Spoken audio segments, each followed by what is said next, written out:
Lakki gorfamee anama gorfamee. Lakki gorfamee anama gorfamee. Abaabu har'aa borbiyyoo dhumaa. Abaabu har'aa borbiyyoo dhumaa. Maqaa Abbaa, maqaa Ilmaa, maqaa Hafuura Qulqulluu, Waaqa tokkotti ni amannaa. Ameen. Hundumaan duratti Waaqayyo Gooftaa gooftotaa, Waaqayyo Mootii moototaa biyya keenyaaf nageenya kenne yeroo kana immoo sagalee isaa jireenyaa akka barannuu fi miidiyaa Hafuurawaa Oseenni kanaan sagalee isaa akka barannuuf yeroo kana isa nu iyyame Waaqa gurguddoota abbootii keenyaa, Waaqa gurguddoota haadholii keenyaa maqaan isaa bara baraan kan ulfaatee kan galatame haa ta'u. Akka dhalootaarraa ilma galateeffannee haadha galateeffachuu kan hin dhiisne haadha Waaqayyoo durboo Maaramii waa'ee araarsummaa isheef waa'ee haadhummaa isheef maqaan ishee bara baraan kan ulfaate kan galatame haa ta'u. Akkasumas ergamoota Waaqayyoo tolootaaf qulqulloota Waaqayyoo ulfina Waaqayyoo isaan kabajeen kabaja Waaqayyoo isaan kabajeen kan ulfaatan kan galatoman nuuf ta'anii hundumaan dursa maatiin Waaqayyoo miidiyaa kanaan sagalee Waaqayyoo dhagaa jirtan ifa fannoo gooftaa keenya Iyesuus Kiristoos baga geessan. Ayyaanni kun ayyaana eebbaa ayyaana jaalalaa nuuf ta'u jecha yoo iyyama Waaqayyoo ta'e yeroo gabaabaa qabnu kana keessatti sagalee Waaqayyoo matarree gabaabaa kanaan waa'ee fannoo gooftaa keenya Iyesuus Kiristoos walii wajjiniin barachuuf yaallaa. Iccitii isaa nama barsiisuu inni beeku Kiristoos Iyesuus gidduu keenyatti argamee sagalee isaa jireenyaa nu barsiisuun eeyyama jaalala isaa nuuf ta'u. Xiyya jalaa akka miliqaniif ati warra si sodaataniif mallattoo kenniteef. Sagalee kana kan argannu faarsaa abbaa keenyaa qulqullaa'icha Daawit faarsaa 59 yookaan 60 lakkoofsa 4 gubbaa irratti kan barreeffame matarree kanaan yeroo kana walii wajjiniin barnoota gabaabaa walii wajjin ilaaluu yaallaa. Waaqayyo nu barsiisu. Innis akkas jedha. Xiyya jalaa akka miliqaniif warra si sodaataniif mallattoo kenniteef.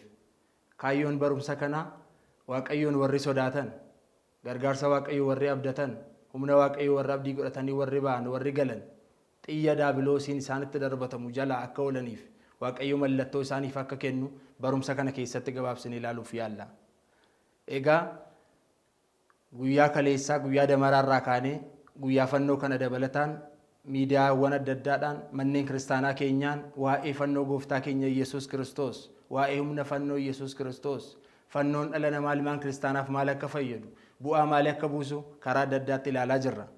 Akkuma hundi keenya iyyuu beeknu raajiin raajame akka raawwatuuf fakkeenyi fakkeeffame galma akka ga'uuf qaamota sadan Waaqayyoo keessaa qaamni tokko sagaleen Waaqa Abbaa Waaqayyo Ilmi eeyyama Waaqayyo Abbaan jiraataa kan ta'e eeyyama Hafuura Qulqulluutiin eeyyama ofii isaatiitiin samiirraa gad bu'ee qulqulleettii qulqullootaa toltuu tolootaa kan taate haadha Waaqayyoo haadha isaa qulqulleettii durboo Maaramiirraa foon isheerraa foon lafee isheerraa lafee fudhachuudhaan suuta akka namaatti guddate waggaa 30 yeroo guutu Yordaanos keessatti harka barataa isaa harka Yohaannisitti erga cuubameetiin booda oolee osoo hin bulinis gara gadaama Qorontos deemuudhaan guyyaa 40 halkan 40 erga soome erga kadhateetiin booda daabiloosiin injifatee nutis ijoolloti isaa humna ittiin daabiloosiin injifachuu dandeenyu humna ittiin daabiloosiin mo'uu dandeenyu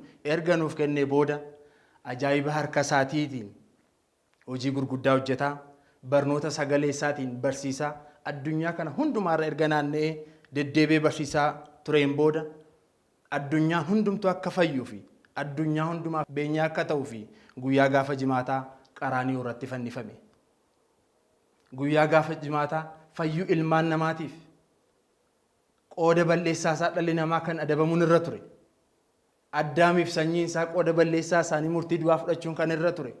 Dhala namaa fayyisuu inni jaallate raajoonni raajaa kan turan fakkeenya adda addaa fakkeessaa kan turan fannoo irratti fannifamee dhalli namaa hundumaa akka fayyuu fi ofiisaa dabarsee aarsaa godhee dhiyeesse.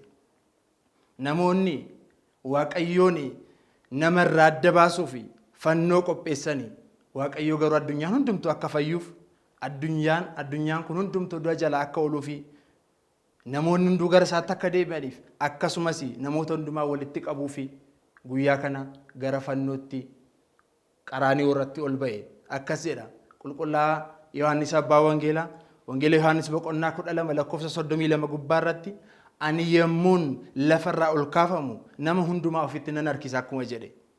Kanaanis maal gochuu isaa agarsiisa?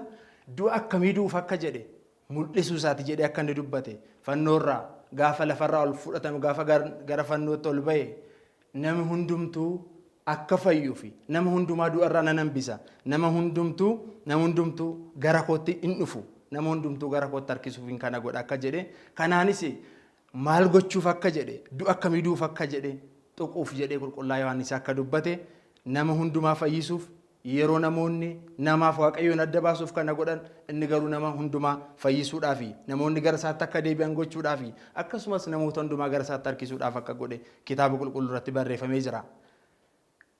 Samii irraa gadi siqee lafarraa immoo ol kaafamuudhaan fayyuu addunyaa maraatiif aarsaa ta'e fayyuu addunyaa maraatiif dhiyaate.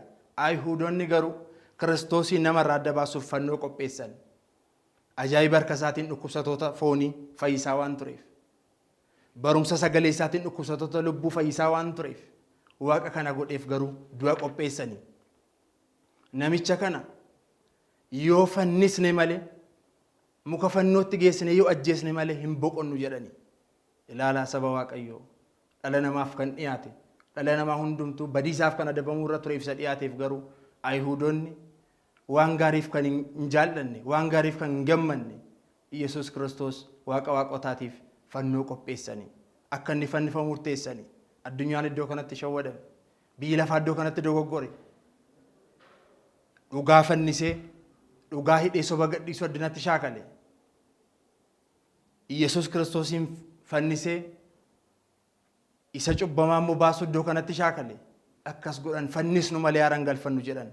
Namarraa yookaan uummatarraa adda baasuufis muka fannoo qopheessanii fannoodhaan isa ajjeesanii. Inni garuu muka fannoo irratti gaafa fannifamu hundumaa garuu ofii isaatti fiduudhaaf biyya lafaa hundumtuu akka fayyuuf daabiloos irrattis murtii du'aa kennuuf yeroo herregu yeroo yaadu akkaataa kanattiin du'a kabajamaa kana murteesse.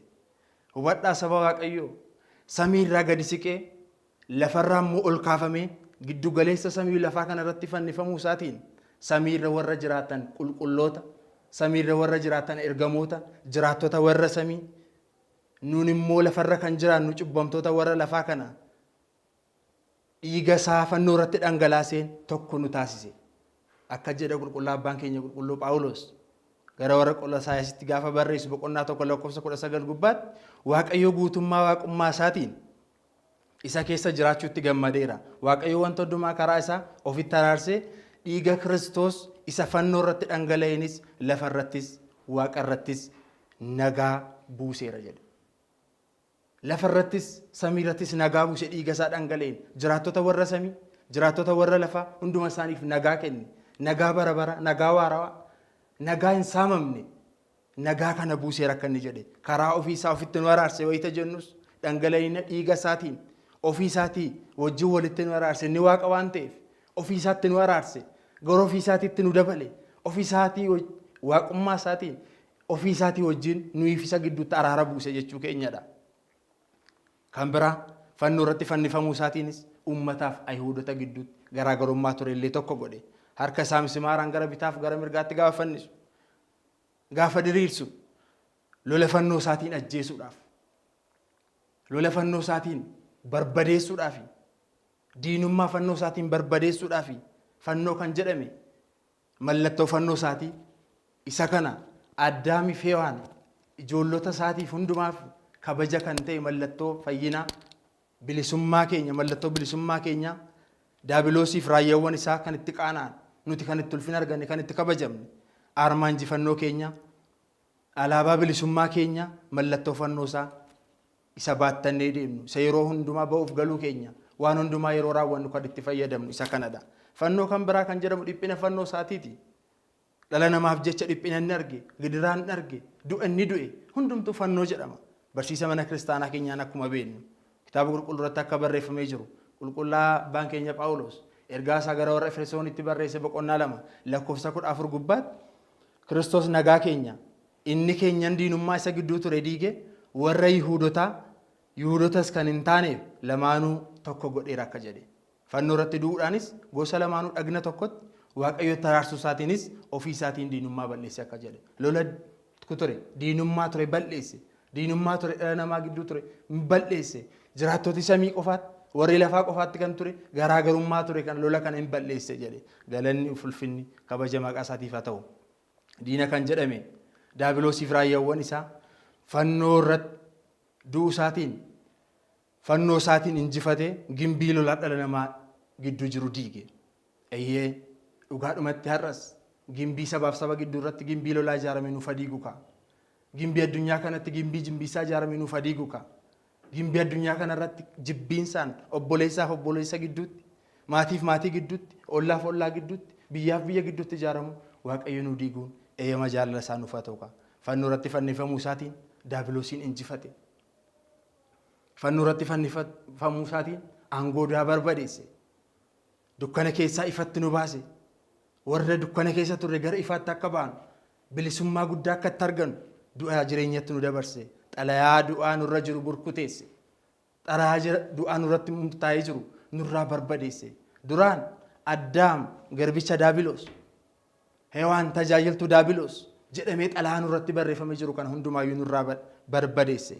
Akka jedhamee barreeffamee jira kitaaba qulqulluu irratti ergaa abbaan keenya qulqullaa Phaawulos barreesse gara Qolosaayiisitti boqonnaa 2 lakkoofsa 14 gubbaatti wanta nurratti caafamee ture isa nutti hin tolin sana isa maal hin ta'in isa nutti hin tolin sana waan inni karaa seeraa nurraa barbaadu wajjin duguugee fannootti cinqaarsuu isaatiin iddoo isaatii balleesseera kan inni jedhe.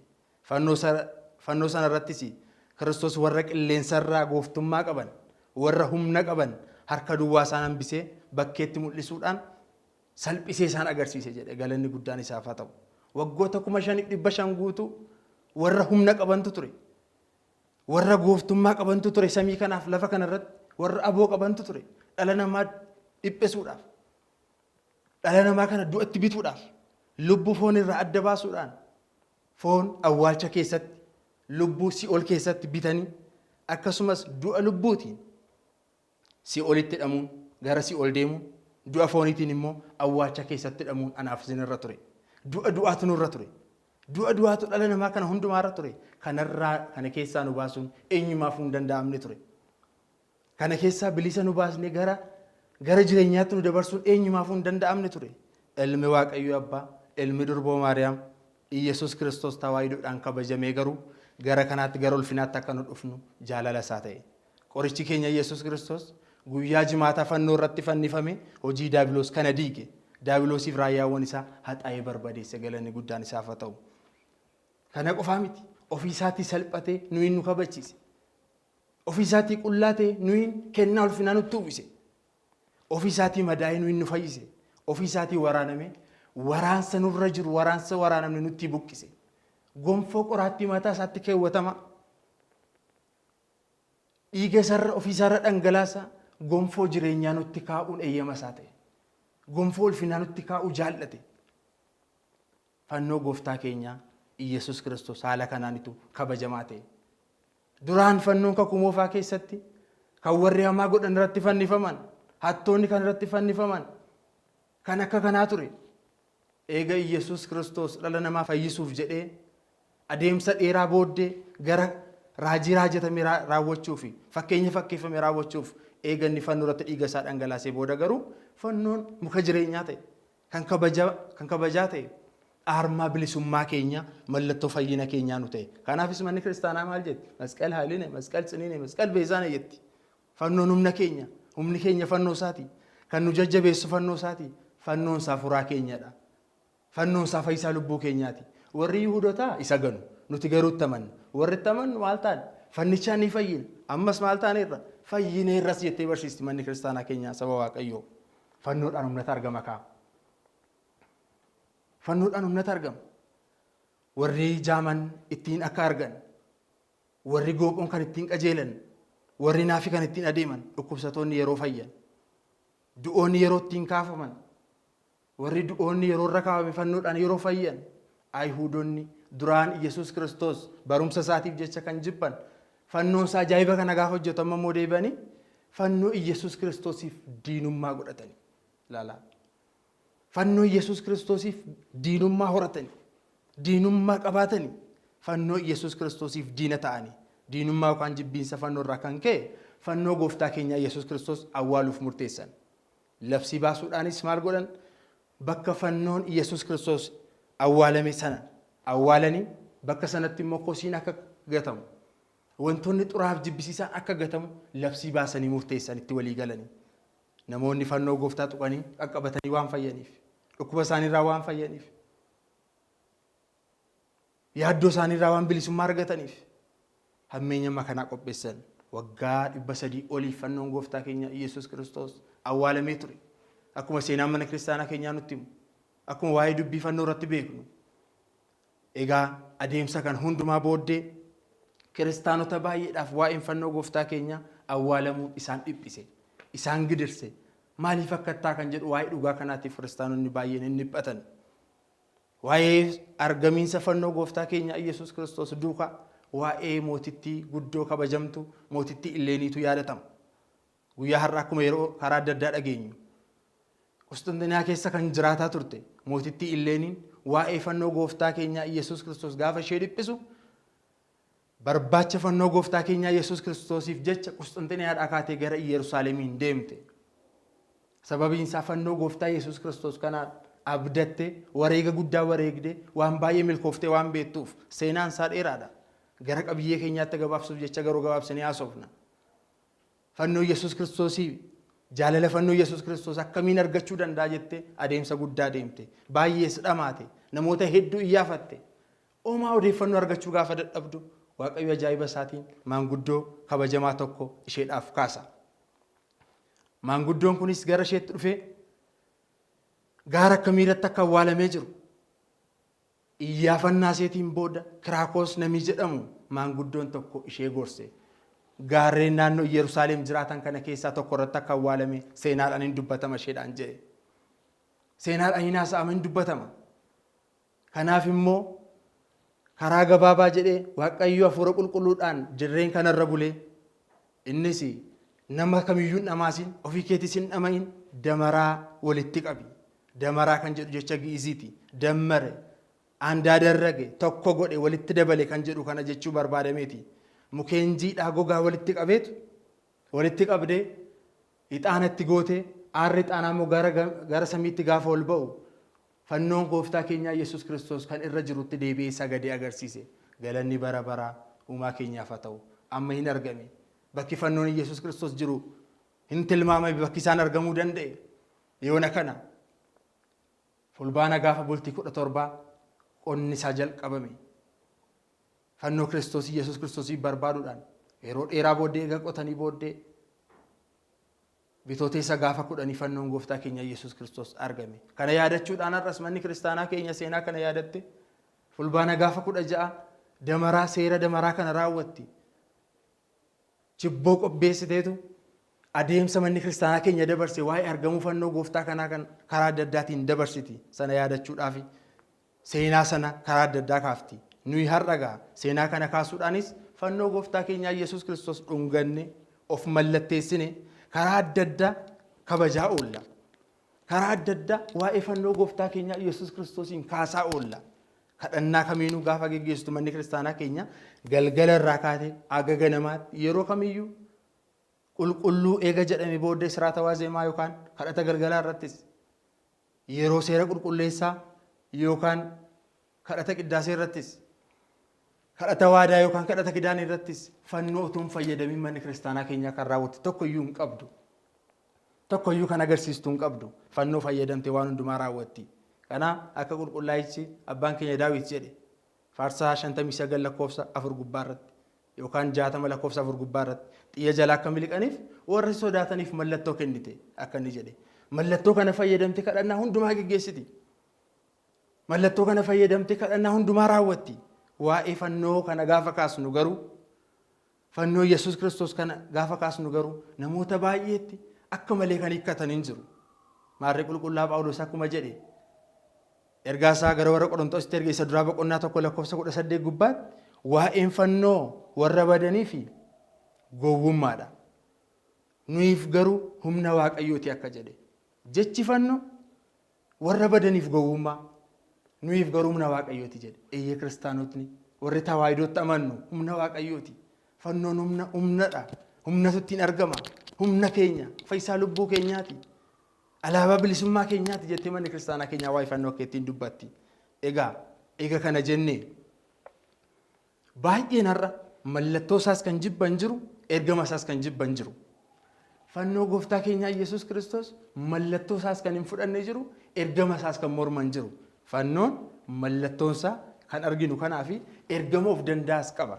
Waa'ee kana gaggabaabsinee kaasnee barumsa keenya guduunfuudhaaf yaalla.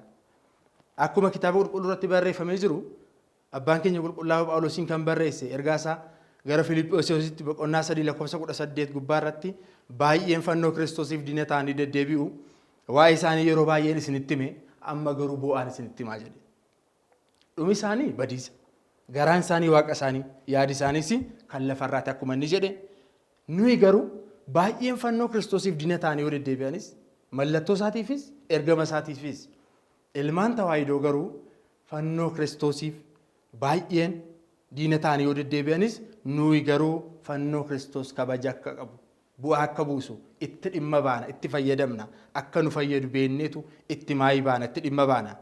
Mallattoo Waaqayyo irraa nuuf kenname waan ta'eef, mallattoo ittiin du'a jala oollu waan ta'eef, mallattoo ittiin diinni keenya daabiloositti injifatame, nummoo bilisummaan keenyatti labsame waan ta'eef hin kabajna. Akkuma mootummaan tokko alaabaa isaaf kabaja guddaa qabu. Alaabaan kiristaanotaa fannoo Yesuus Kiristoosidha. Alaabaan kiristaanotaa fannoo Yesuus Kiristoos dhiigii isaa irratti dhangala'e, lafeen isaa irratti cabe, foon isaa irratti burkutaa'e fannoo Yesuus Kiristoos waan ta'eef. Haa ta'uutii garuu fannoo Yesuus Kiristoos ofii mallatteessine uffata keenya irratti bareedina isaa hojjetanne, mana keenya irratti godhanne, mana qulqullummaa keenya irratti godhanne, kabajaaf jaalala isaa dhunganne, abboota keenya luboota irraa fudhanne, baay'een keenya fannoo Kiristoosiif jaalala guddaa akka qabnu hin beekama. Mee garuu meeqan keenyatu ergama fannootiifis xiyyeeffannoo kennaa jira laata? Fannoon ergama of danda'a qaba. Fannoon mallattoo isaa fudhannee jirra. Ergama isaa kan dagannee jiru garuu baay'ee keenyatu jira. Baay'een keenya mallattoodhaaf fannoo qabanneerra, ergama isaa garuu daganneerra. Maanni ergamni fannoo kan jedhu kana gaggabaabsinee qabxii tokko lama kaasna. Ergamni fannoo inni tokkoffaan gadoof qabiinsa yookaan ajajamuudha. Waaqni keenya Yesuus Kiristoos mootiin moototaa waaqa waaqotaa ta'eetu jiru Beeteleemitti dallaa horiitti dhalate. Harka barataas harka Yohaannisitti cuuphame. Kana qofaa miti. Ilmoo harreerra taa'ee Yerusaalemiin deeme otoo wantoota geejjiba filatamoo danda'u fayyadamuu danda'u. Bishaaniin cuuphame. Waan nama hundumaa biratti argamuu danda'u. Gadoof qabiinsa gooftaa keenya Yesuus Kiristoos ilaalaa. Miila barattoota isaatii dhiqee guyyaa gaafa borumtii fannifamuuf jiru. Gadi taa'ee miila barattoota isaatii jilbeenfatee miila barataa isaa miice ilaalaa. Akkuma kitaaba qulqulluu irratti barreeffamee jiru. Ergaa abbaa keenya qulqullaa'aan Phaawulos barreesse gara Filiphisiyoositti boqonnaa 2:6 gubbaa irratti akkas jedha. Abbaaf hafuura qulqulluu waliin walqixa ta'ee osoo jiru du'a fooniitiif ajajamaa ta'e jedhe. Du'a fooniif ajajamaa ta'e abbaaf ilmaa wajjin walqixatu ta'ee jiru jedhe. Ilaalaa. Nu garuu fannoo jechuun gadoof qabiinsa ta'ee otoo jiru akka malee amala kana keessaa baanee jirra. Waan tokko gochuu kan hin dandeenye barumsa sadarkaa tokko yoo fooyyeffanne, digirii tokko lama yoo qabaanne, PhD yoo qabaanne, beekumsa gatee yoo arganne akka malee ergama fannoo jalaa baanee ol of qabiinsaan jiraanna. Mee ilaalaa waan tokko gochuu hin dandeenyu humna tokko iyyuu hin qabne. Waan xiqqootu nu ga'a. Maaltu ol of nu kaasa? Waan xiqqoo yoo beekne akka malee kan taanu ergama fannoo irraa adda baanee kan jiraannu. Fannoon ergama isaa akka soomina ta'eetu jiru, gadoof qabiinsa ta'eetu jiru, ajajamuu ta'eetu jiru, kanarraa adda baanee kan jirru garuu baay'ee keenyatu jira. Waaqayyo hubannaa isaa nuu kennuun eeyyama jaalala isaa nuuf haa ta'u. Of tolummaa keessa jiraanna taanaan jireenya fannoo keessaa baanee jirra. Fannoo jechuun gad of qabiinsa waan ta'eef. Inni lammaffaan ergamni fannoo obsadha. Rakkoo obsuu barbaachisa. Dhiphina keessatti obsuu barbaachisa. Inni Iyyasuus Kiristoos du'a waan obseef. Fannoo baachuu keenyaan lolatu jira. Fannoo baattanii deddeebuu keenyaan lolatu jira. Kana obsuu barbaachisa. Balleessaa malee akka nama badii qabutti, akka nama rakkoo qabutti, akka nama cubbuu qabutti fannifame. Kana hundumaa garuu hin obse. Kitaaba qulqulluu irratti akka barreeffame ergaa abbaa keenya qulqullaa Phexros isa tokkoffaa boqonnaa 2:21 kaane kan isin waamamtan kanaafi Kiristoos immoo isiniif dhiphate faana isaa duukaa akka buutaniif fakkeenya isiniif kenne akka inni jedhe. Inni yommuu arrabsame deebi'ee isaa hin arrabsine jedhe. Inni yommuu arrabsame deebi'ee hin arrabsine. Yommuu dhiphates Waaqayyo isa firdii qajeelaa fardutti kennate malee warra isa dhiphisan sana hin doorsifne jedhe.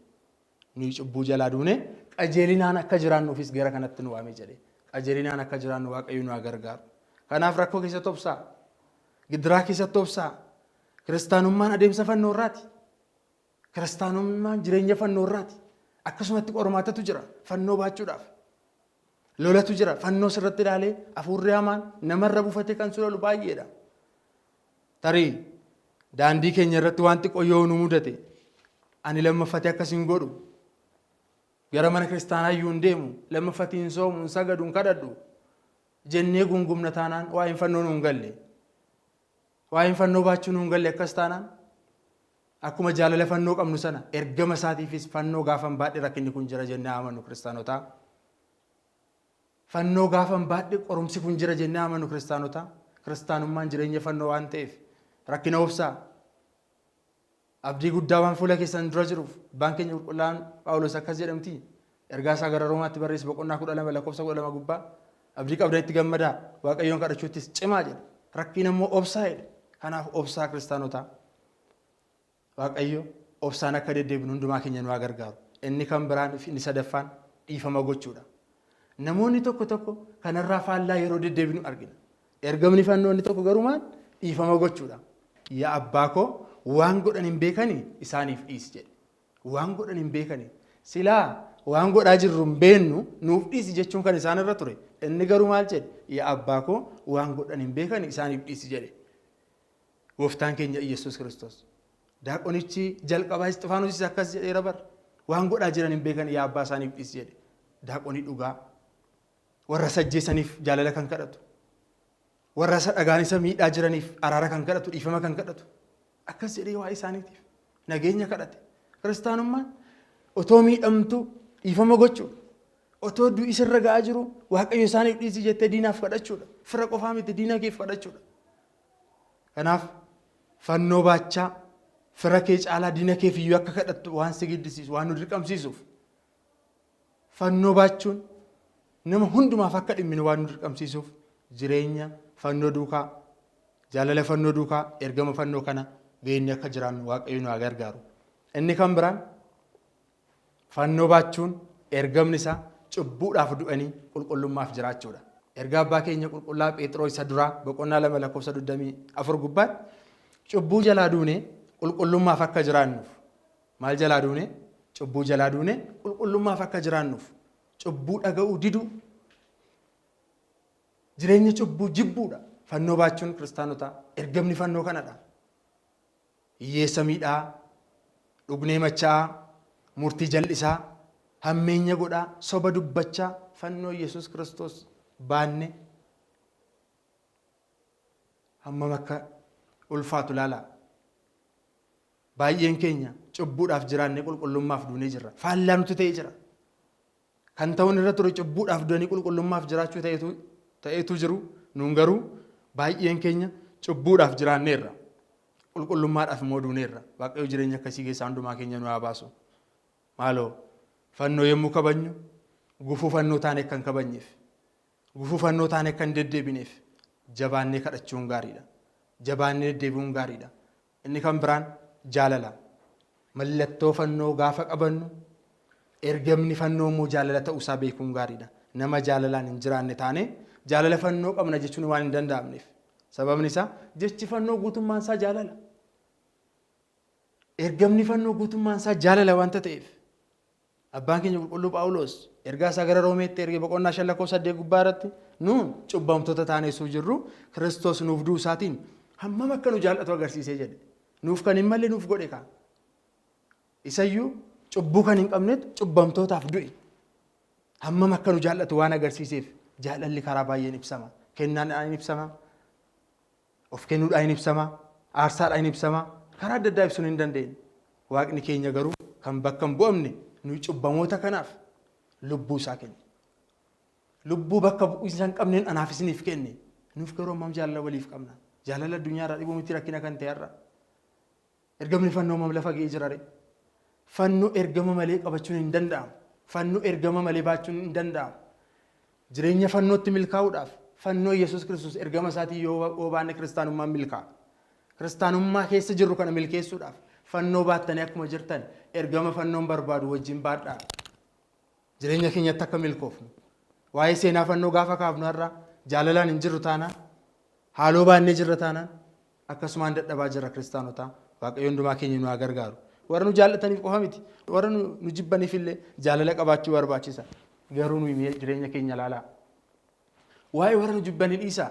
Warruma nu jaallataniif iyyuu jaalala hammamii akka qabnu. Warra nu jaallataniif iyyuu hin jaallannu. Tokkoon keenya immoo maal jenna? Ani hin beeku. Nama kana gaafan argu iji koo dhiiga uffata kan jennu jirra. Fuuluma isaa sababa isaan beeku arguu na jibbisiisa kan jennu jirra. Otoo man nama kana arguu baadhee sababa garuu hin beeku jenna. Yesuus Kiristoos garuu sababa malee naaf isin jaallate. Sababa ittiin nu jibbutu meeqa jiru? Kana hundumaa malee garuu akkasumaan nu jaallate. Akkasumaan lubbuu isaa nuuf kenne. Nuun garuu maal jenna? Sababa malee jibbina. Qooda sababa malee jibbinu. Sababa dhiyeessine illee gaarii garuu sababa hin qabnu. Akkasumatti hin jibba kan jennu baay'ee keenyatu jira. Egaa lammii koo, egaa firoota koo, hafuura akkamiiti? Hafuurri lammii keenya nu jibbisiisu. Hafuura akkamiiti? Hafuurri obboleessa keenya nu jibbisiisu. Sababa tokko malee fuula isaa arguun jibba jennee kan of abaarru. Waaqumti naaf fadhiisu malee kan jennee jalqabnu. Waaqayyo naaf fadhiisu malee namuma kanattuun arguu baadhee jennee kan kakannu jirra. Waaqayyo nutti araaramu. Jireenya akkasii keessa jiraata. Wal hiddaa wal nyaachaa fannoo kabajuun bu'aa maalii qabare? Dabarsinee wallaataa ergama fannoo lafatti ganne kiristaanummaan akkanattiin hin milkaa'u. Kiristaanummaa keessa jiru kana milkeessuudhaaf fannoo jaalala isaa qabaanne ergama isaatii wajjin akka raawwannu Waaqayyo nu haa gargaaru. Akkuma har'a damaraa ta'e, akkuma damaraa kanaan ifi damaraa kanaa ifi chibboo kanaa mul'atu, ifi jaalala keenyaas bahee mul'atu kaarra. Ifi tokkummaa keenyaas bahee mul'atu. Har'a muka jiidhaaf muka gogaa walitti daballee tokkummeessine. Wal qeequuf wal ceepha'uu dhiifne, inni kun beekaa inni kun wal dhaalaa jechuu dhiifne, tokkummaadhaan deebine ifni tokkummaa keenya ol bahee mul'atu kaa. Jaalalli keenya ol bahee mul'atu kaa. Addunyaatti mul'atu kaa. Akka kanatti yoo walii wajjin deddeebine kiristaanummaan milkaa'uu danda'a. Mee kottaa tokko taanee ifnu. Mee kottaa tokko taanee deddeebinu. Barri itti nu wal qoodaa turre hin ga'a. Barri itti wal ciniinaa turre wal nyaataa turre hin ga'a kiristaanotaa. Har'a gaafa kabajnu, fannoo gaafa kabajnu akka ittiin haa kabajnu. Egaa barumsa keenya kanaan waa'ee fannoof ergama fannoo ilaallee jirra. Jireenya dhageenya kanaan mallattoo isa nuuf kenname xiyya jala akka miliqaniif warra si sodaataniif mallattoo kennite abbaan keenya Daawit akka jedhe mallattoo kanatti fayyadamne diina keenya sanurraa Kiristoos Yesuus Waaqni keenya nurraa qolate sana nus ergama fannoo hojiittiinne diina keenya ofirraa dhorkine ofirraa qolanne mootummaa isaaf akka qophoofnu Waaqni gurguddoota abboota keenya Waaqni gurguddoota haadholii keenya hundumaa keenya nu haa gargaaru.